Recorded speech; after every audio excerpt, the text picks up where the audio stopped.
আসসালামু আলাইকুম। Welcome back to my channel. আশা করছি সবাই ভালো আছেন, সুস্থ আছেন। আলহামদুলিল্লাহ, আল্লাহর অশেষ রহমতে আমরাও ভালো আছি।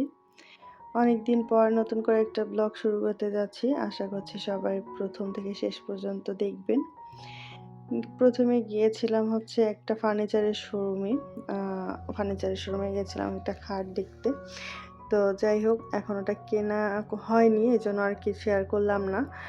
তো ওখান থেকে বের হয়ে আমরা একটা ডেইলি শপ দেখতে পেয়ে আর কি এখানে আসলাম। তো আসার পরে টুকিটাকি কিছু জিনিস কিনেছি, তেমন প্রয়োজনীয় কিছু কিনেছি আমি বলবো না, কারণ প্রয়োজনীয় তেমন কিছু কেনা হয়নি। তো চলুন শেয়ার করি কি কি কেনাকাটা করছি আর এখানে কি কি আছে সেগুলো দেখে বুঝতে পারবেন। আসলে ডেইলি শপে যেরকম হয় আর কি, প্রয়োজনীয় জিনিসপত্রও থাকে, সেই সাথে অনেক অপ্রয়োজনীয় জিনিসপত্রও থাকে, যেগুলো আসলে চোখের নেশা আর কি। কারণ এইগুলা চোখের সামনে থাকলে মনে হয়, বাসায় থাকলেও মনে হয় না আরেকটু নিয়ে যাই। ডেইলি সব জিনিসটা আসলে এরকমই। সামনের উপরে নানান ধরনের জিনিস সাজানো থাকবে, যেগুলো দেখে আপনি নিজেকে আর সামলাতে পারবেন না। তো বিষয়টা এরকমই। তো ভিডিওতে একটু একটু করে যেগুলো দেখালাম সেগুলাই আর কি আমি নিয়েছি। আর যেগুলো দেখানো হয়নি সেগুলো আমি একদম শেষে দেখিয়ে দিব আমি আরও কি কি নিয়েছি। যাই হোক, তো ডেইলি শপে গেলে আসলে এরকমই, আসলে মনে হয় যেন এটা নেই সেটা নেই, এরকম করতে করতে একটু একটু করে অনেক কিছু হয়ে যায়। শেষমেশ হচ্ছে আমরা বিশেষ করে আমার মেয়ের আর মেয়ের বাবার পছন্দের জিনিসই বেশি নিয়েছি, কারণ ওদের এই মনে করেন আবোল-তাবোল খাওয়ার একটু অভ্যেস বেশি। তো তাদের জন্য এইসব, এই যে আমার মেয়ের বাবা দুজনেই চানাচুর মুড়ি খুব পছন্দ করে। এটা একটা প্যাকেজ ছিল যে মানে ৩ টা একসাথে। এটা কত টাকা নিয়েছে আমার ঠিক মনে নাই। যাই হোক, চানাচুরটা আমার কাছে বেশ ভালো লেগেছে। আর এই পেস্টটা আমরা আগে বড়টা নিতাম। এখন আর কি দেখলাম যে একটার সাথে আরেকটা ফ্রি দিয়েছে।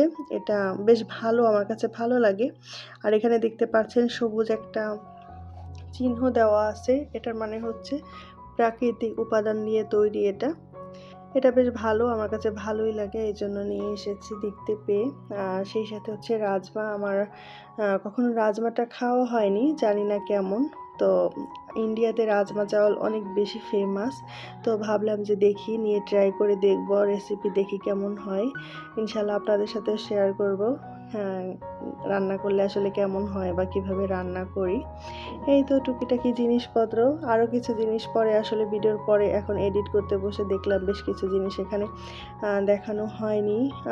আমি যেগুলো আর কি প্রয়োজনীয় জিনিস কিনেছি, যেমন কিচেনের কিছু জিনিসপত্র কিনেছি, সেগুলো দেখাতে আমার মনে নেই। যাই হোক, এগুলা আসলে তেমন গুরুত্বপূর্ণ তেমন কিছু না যে না মিস হয়ে গেলে কিছু, জাস্ট এমনিতেই শেয়ার করলাম। আর আমার কাছে এই টিস্যুর প্যাকেজিংটা অনেক বেশি ভালো লেগেছে, কারণ আমার এই টাইপের কালার কমিউনিকেশন অনেক ভালো লাগে। তো টিস্যুর প্রয়োজন ছিল না, আমার কাছে প্যাকেজিংটা দেখে ভালো লেগেছে, এই জন্য আনলাম। আর এটা হচ্ছে আমার মেয়ের প্রয়োজনীয় জিনিস বলতে পারেন, সেই সাথে অপ্রয়োজনীয় বলতে পারেন, কারণ এরকম অনেক আছে, তার ভালো লেগেছে তাকে নিয়ে দিতে হবে, এটা হচ্ছে কথা। বাচ্চারা আসলে যেরকম হয়। তো এর আগেও বেশ কিছু কেনাকাটা করেছিলাম, সেগুলো শেয়ার করা হয়নি, কারণ আমি দীর্ঘ কয়েক মাস যাবৎ কোনো ভিডিও তৈরি করি না। তো যার কারণে এখন শেয়ার করছি। এই পাপোশটা আমার কাছে ভালো লেগেছে, এরকম বেশ কয়েকটা কালার ছিল। তো আমি আর আমার ননদ মিলে এটাই শেষমেশ ডিসাইড করেছি যে এই কালারটাই নিব। আসলে অনেকগুলা কালার ছিল, কনফিউশনে পড়ে গিয়েছিলাম, কারণ প্রত্যেকটা কালারই সুন্দর। সব কিছু মিলিয়ে এই কালারটা দুজনে মিলে ভাবলাম যে না এই কালারটাই নেই।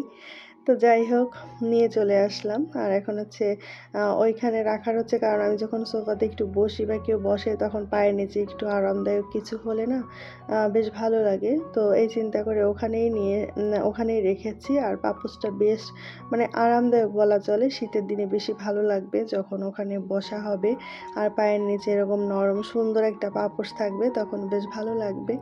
ইচ্ছা আছে আর একটু বড় আনবো, দেখি ওই টাইপের যদি পাই সফটের ভিতরে, তো ওরকম কিছু একটা নিয়ে আসবো। তো ওইটার সুবিধা যেমন, আরেকটা অসুবিধাও রয়েছে। যেমন কালারটা কিন্তু খুব সুন্দর, ময়লাটাও খুব বেশি হবে। আর পরিষ্কার করলে আসলে আমি বুঝতে পারছি না যে ওটা আসলে কতটা কি হবে কি হবে না। হ্যাঁ, পরিষ্কার করার পরেও যেহেতু নিচে থাকার জিনিস আর ওটা ওইভাবে রেগুলার পরিষ্কার করলে আমার মনে হয় না বেশিদিন টিকবে। দেখা যাক কেমন হয়, শেয়ার করব ইনশাআল্লাহ।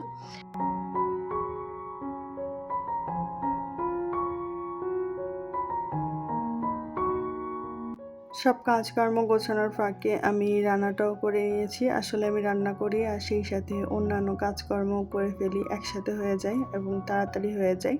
শুধু রান্নার পেছনে পড়ে থাকলে অন্য কাজ করে গুছিয়ে নিতে একটু সময় লাগে। তো চলুন কী রান্না করেছি সেটা শেয়ার করি। আজকে হচ্ছে এই নদীর পোয়া মাছটা ভুনা করেছি। এই মাছগুলো একটু বড় হয়। এই মাছগুলা ভুনা করলে বেশি মজা হয়। আর মাঝে, মাঝে আলু দিয়ে ভুনা করা হয় বা মাঝে, মাঝে আলু ছাড়াও ভুনা করি। কিন্তু আসলে এটা ভুনাই করা হয়। কোনো সবজি বা শাক দিয়ে আসলে এটা রান্না করলে ভালো লাগে না। তো এই মাছটা খেতে অনেক মজা। যারা খেয়েছেন তারা তো জানেনই এই পোয়া মাছটা আসলে অনেক ভালো লাগে।